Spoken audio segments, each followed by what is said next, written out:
primer lugar, quiero agradecer a la doctora Euskaya Ugarte, quien hizo posible nuestra participación en este evento tan importante de análisis, difusión de la jurisprudencia de la Corte Interamericana de Derechos Humanos. En esta oportunidad vamos a abordar un tema muy importante, específicamente el caso Rones Silva y otros versus Perú. Para hablar de este caso, en primer lugar, debemos hacer mención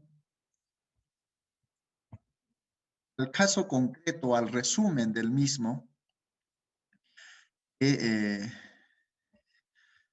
está referido a 5 ciudadanos peruanos que fueron declarados desaparecidos entre los años 1984 a 1995 aproximadamente. Los hechos del presente caso se enmarcaron en el contexto relativo al conflicto armado en el Perú, en el cual los agentes estatales emplearon la desaparición forzada de militantes, colaboradores, simpatizantes y personas sospechosas de pertenecer al grupo armado al margen de la ley, como uno de los principales mecanismos de lucha contra subversiva, lo cual fue una práctica sistemática o generalizada.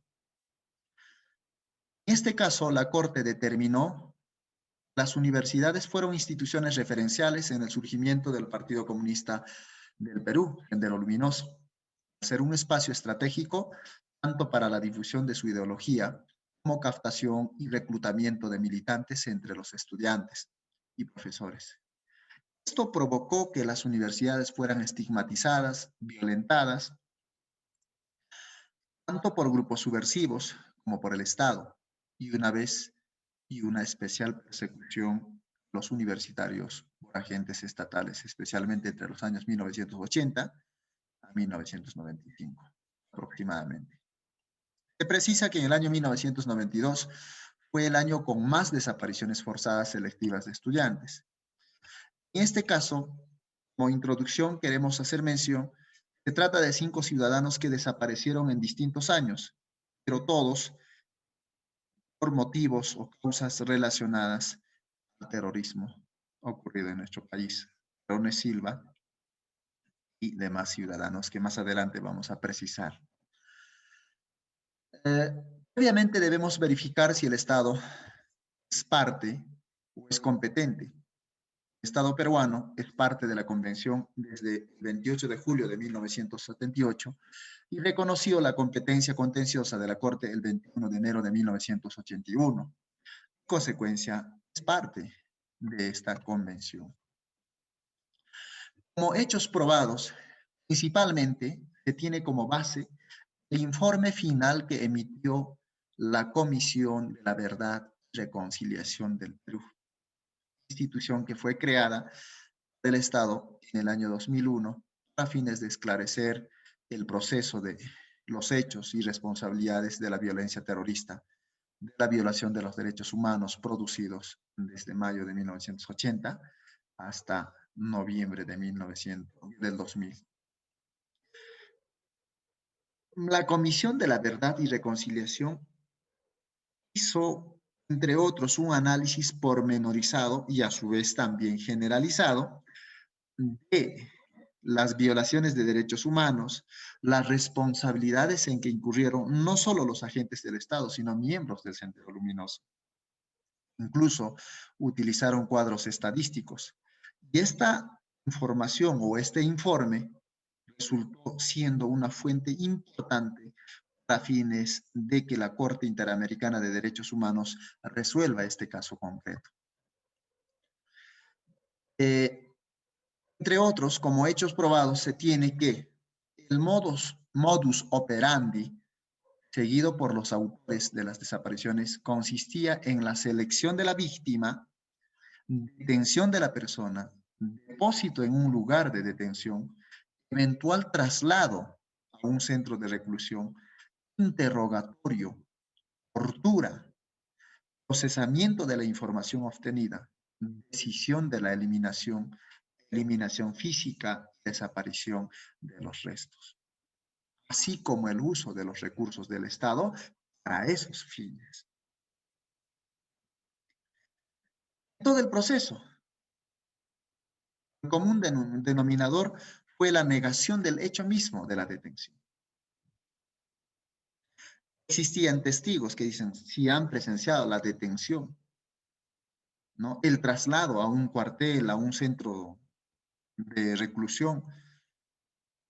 Sin embargo, los mismos agentes del Estado, lógicamente, no iban a proporcionar esa información, ¿no? De ninguna manera, ¿no? Ahora, revisando el caso concreto, nos referimos a estos 5 ciudadanos peruanos.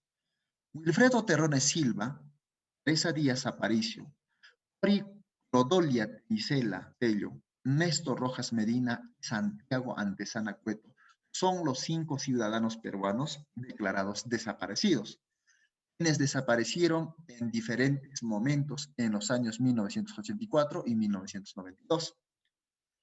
En el contexto de conflicto armado en el Perú, en el que existió un uso sistemático de la desaparición forzada como una de las formas de lucha contra el terrorismo. Conozcamos ahora el hecho probado con relación a cada una de las víctimas. Primero, tenemos a Wilfredo Terrones Silva.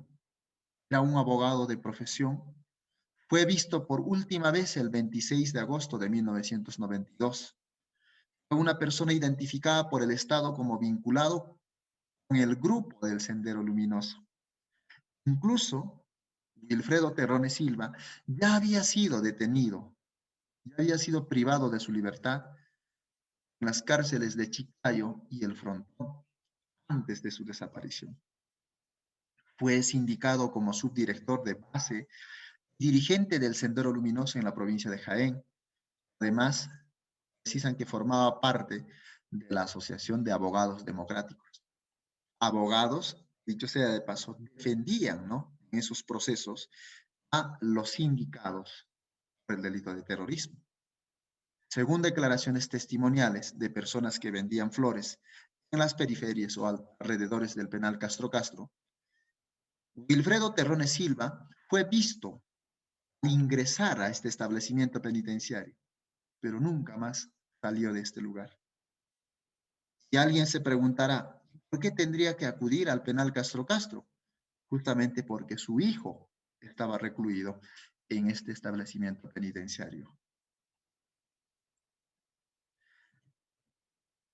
Segundo caso, Teresa Díaz Aparicio, era docente universitaria del área de Ciencias Sociales, si mal no recuerdo, de la Universidad Nacional Mayor de San Marcos.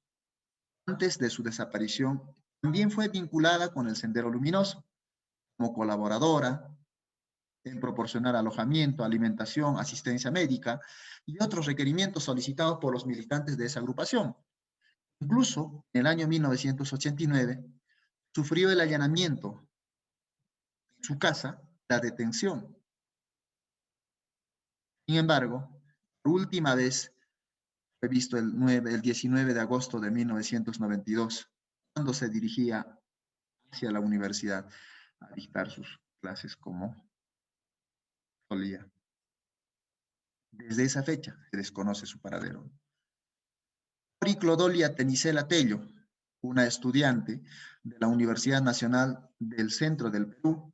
Su desaparición se encuentra enmarcada en un contexto en el que los estudiantes, como ya dijimos en la parte introductoria, eran vinculados al Sendero Luminoso y eran objetos de desapariciones forzadas entre los años 1989 a 1993. Fecha 2 de octubre de 1992, Ori Clodolia Tenicela Tello salió de su domicilio a realizar unas cobranzas en el centro de Huancayo. Fue detenida por miembros del ejército debido a que no portaba documentos. No tenía libreta electoral o DNI en ese momento. Y desde ese entonces fue declarada desaparecida. Nunca más supo de ella. Néstor Rojas Medina, estudiante de comunicaciones y practicante de radiodifusión, RBC, en Lima, fue detenido por un grupo de policías que realizaban batida o patrullaje y lo detuvieron cuando transitaba por inmediaciones de la avenida Aviación en Tocache. Lo condujeron a la comisaría, luego de unos días lo trasladaron a la base militar de Tocache y desde esa fecha se desconoce su paradero, uno de los desaparecidos. El quinto y último desaparecido, Santiago Antesana Cueto, fue detenido junto a su tío Máximo Antesana Espesa en fecha 7 de mayo de 1984 por miembros del Comité de Autodefensa del Anexo de Manya. A su vez fue entregado a los miembros del ejército peruano, quienes lo llevaron junto a su tío al cuartel militar del destacamento de Ojobamba. Siendo liberado en fecha 15 de mayo, o sea, una semana después, únicamente el tío Máximo Antesana, Santiago Antesana, fue declarado desaparecido.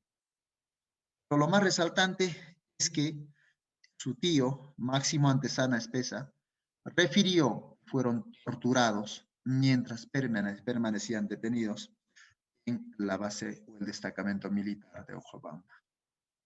Estos son los hechos probados a la Corte con diversos elementos de convicción o medios de prueba adjuntados no solo por las víctimas, sino las indagaciones realizadas por la Comisión Interamericana de Derechos Humanos. ¿Qué derecho se habría vulnerado en este caso? Derecho a la libertad personal, lógicamente, porque estamos hablando de detenciones arbitrarias de las víctimas, de la restricción de la libertad de tránsito.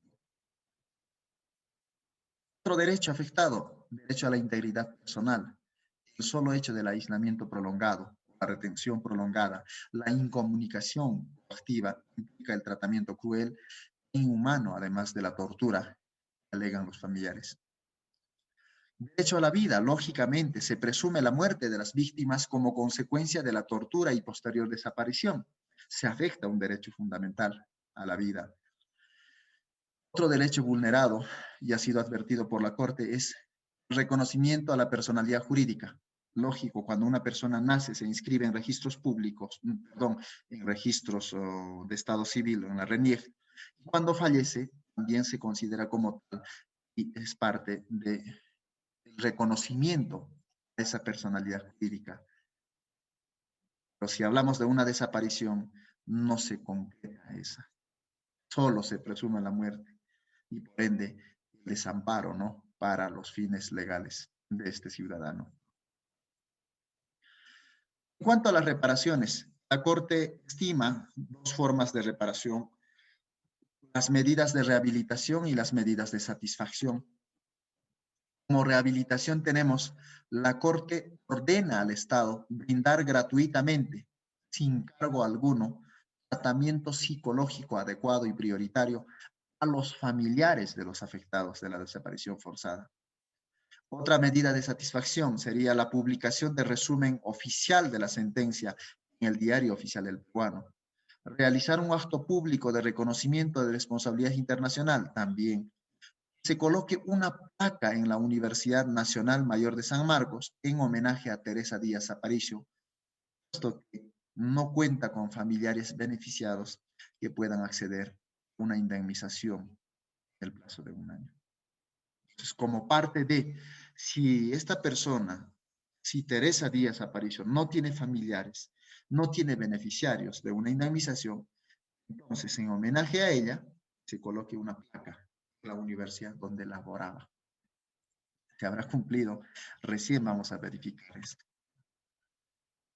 Como puntos resolutivos tenemos que la Corte decide por unanimidad desestimar la excepción preliminar interpuesta por el Estado relativa a la falta de agotamiento de recursos internos. Lógicamente, es el argumento, ¿no?, típico de los procuradores o abogados del Estado en justificar, ¿no? No se ha agotado todavía los recursos internos, en consecuencia, no tendría razón de acudir a la Corte Interamericana de Derechos Humanos, pero fue desestimada. Desestimar la excepción preliminar interpuesta por el Estado relativa a la falta de competencia. También, ¿no?, el tiempo. Un momentito, dice, la ratificación todavía fue en estos años, y en esas fechas aún no éramos parte, dice. En consecuencia, no puede ser retroactivo, pero la Corte concluye que en los casos de desaparición forzada, el efecto es permanente. En consecuencia, sí entra, por eso es que se declara, se desestima la excepción preliminar postulada por el Estado peruano. A su vez, se desestima la excepción preliminar relativa a la falta de competencia de la Corte. También, que duda quepa, ¿no? Si es competente la Corte para resolver estos casos. Declara por unanimidad que el Estado es responsable de la violación de derechos a la libertad personal. Hablamos de detenciones arbitrarias. La integridad personal, la tortura. La vida, en caso de que efectivamente hayan fallecido, hayan sido eliminados físicamente. Y el reconocimiento de la personalidad jurídica. Estos derechos, conforme hemos mencionado en anterior diapositiva, son declarados, ¿no?, como afectado o responsable por esta violación al Estado peruano. 5. El Estado es responsable por la violación de las garantías judiciales y protección judicial. Esto específicamente hablando de la sentencia favorable a los familiares de Emilio Antezana Cueto, ¿no? Estamos hablando de Santiago Antezana Cueto, porque en este caso en particular existe una sentencia responsabilizando a un oficial del ejército por la desaparición del señor Antezana Cueto. Sin embargo, este sujeto es prófugo. A la fecha no ha sido ubicado y en consecuencia hablamos de una sentencia en letra muerta, como diríamos criolla o vulgarmente, ¿no? No se ha cumplido. ¿De qué sirve a los familiares recibir una sentencia condenatoria de una persona que no ha sido ubicado a la fecha? Es prófugo de la justicia. 26 o 30 años transcurridos, no se efectivizó en consecuencia las garantías judiciales y protección judicial. Está pues, ¿no?, ahí afectado o vulnerado, ¿no?, violado, como diríamos. El Estado es responsable por la violación de las garantías judiciales y protección judicial establecidos en el artículo 8.1 y 25.1 de la Convención Americana sobre Derechos Humanos. También hablamos, no se realizó la investigación de la tortura de Santiago Antezana de conformidad a los párrafos señalados en la sentencia. El Estado es responsable por la violación del derecho a la integridad personal reconocido en la Convención Americana de Derechos Humanos. Esto en relación a, dice, el perjuicio de Guillermina Frida Landazuri Gómez, Graciela Aparicio Pastor, Federico Díaz Aparicio, son familiares de los desaparecidos. El Estado no es responsable de la alegada violación del deber de adoptar disposiciones de derecho interno. Bueno, esto de alguna otra manera sería favorable para el Estado. Está referido a las disposiciones, adoptar disposiciones de derecho interno con relación a las desapariciones forzadas. Dispone a su vez, por unanimidad, esta sentencia constituye una forma de reparación de por sí, ¿no? El Estado debe continuar con las investigaciones que sean necesarias para identificar y juzgar, en su caso, sancionar a los responsables de estas desapariciones. Claro, no basta con la emisión de una sentencia en la Corte Interamericana de Derechos Humanos, sino el Estado debe continuar con las investigaciones hasta lograr identificar a los responsables y sancionarlos como corresponde. El Estado debe, en un plazo razonable, extremar los esfuerzos de búsqueda exhaustiva por la vía judicial o administrativa adecuada. Claro, no solo basta con ubicar, identificar y sancionar a los responsables, sino también buscar, por lo menos, los restos, ¿no?, de los desaparecidos para darle una cristiana sepultura. En su defecto, concluir este proceso de búsqueda, ubicación de los cuerpos de los desaparecidos. El Estado debe brindar de forma inmediata tratamiento psicológico adecuado y prioritario a los familiares de los desaparecidos. El solo hecho de enterarse o ser víctima de esta desaparición ya afecta a sus familiares. Hay una incertidumbre, preocupación permanente, dolor, afectación psicológica, lógico que debería merecer la atención del Estado. El Estado debe realizar las publicaciones indicadas en el párrafo. Lógico, la sentencia tiene que ser publicada para conocimiento masivo de todos los peruanos, funcionarios y servidores públicos. El Estado debe realizar en acto público el reconocimiento de responsabilidades internacionales con relación a la desaparición forzada. El Estado debe pagar las cantidades fijadas en los párrafos por indemnizaciones. El Estado debe reintegrar al Fondo de Asistencia de la Corte la suma establecida también en esa sentencia. El Estado debe, dentro del plazo de 1 año contado a partir de la notificación, rendir al tribunal un informe sobre las medidas adoptadas para cumplir la misma. Lógicamente, el Estado o la Corte supervisará el cumplimiento íntegro de la sentencia en ejercicio de sus atribuciones. Eso sería con relación a la parte resolutiva de la sentencia, que también está colgada en la página de la Corte Interamericana de Derechos Humanos. Estado, hablamos de la supervisión de cumplimiento. A la fecha no existe ningún documento oficial que permita verificar si la Corte realizó actos de supervisión con relación al cumplimiento o ejecución de la sentencia, conforme se puede visualizar en la página web de la Corte Interamericana de Derechos Humanos. No existe.